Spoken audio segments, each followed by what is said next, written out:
Herrero lost his eye to the elements here, so that's why we're doing it. But Herrero, he was heading the Herrero people who were in the process of being genocided, basically.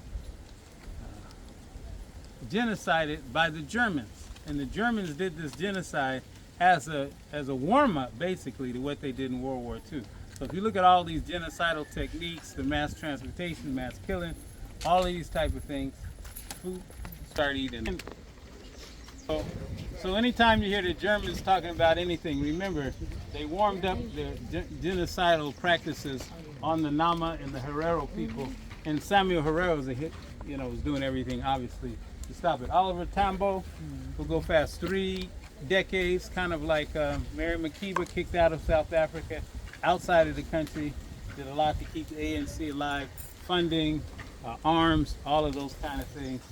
Great, great man. Agostinho Neto. Neto was the one struggling against the Portuguese in Angola. He was a poet, world-known poet. He was a medical doctor, and he was the first president coming out of the colonial era.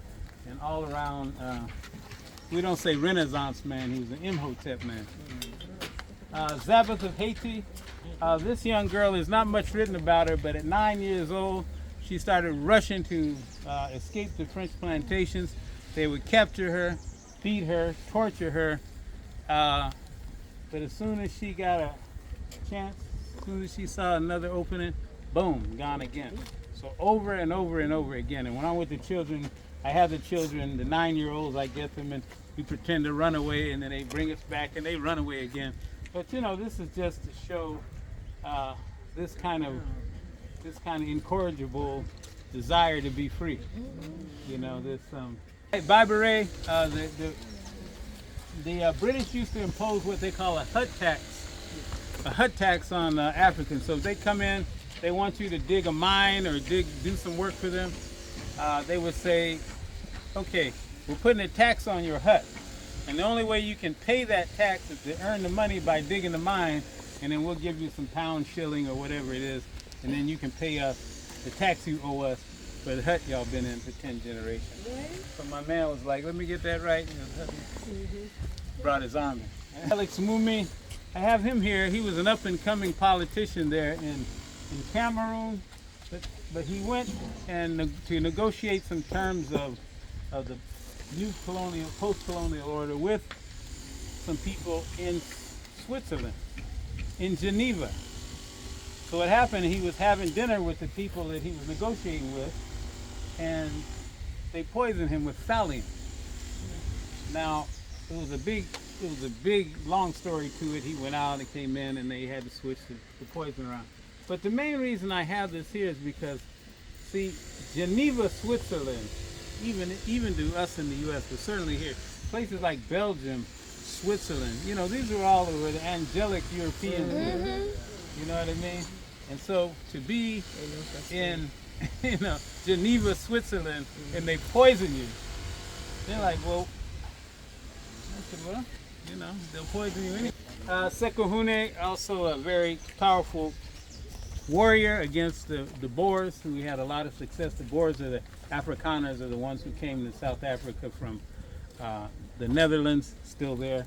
That's mainly Boers that they brought, I think, they just said there was a genocide or something going on in America. They had to bring the whites from South Africa. It just happened. Yeah, I think most of those were Boers. Boers are Afrikaners. I'm not sure. They claim that they lost. We keep going. Nahanda, Zimbabwe, she's a spirit woman who really led the Chimaranga Wars of Resistance against the British. They finally caught her, they hung her. The King Jr., a lot of them would have heard of Martin Luther. They'll at least have heard the name, of course. What they know about him, what they heard about him, the exact opposite of what we would tell them.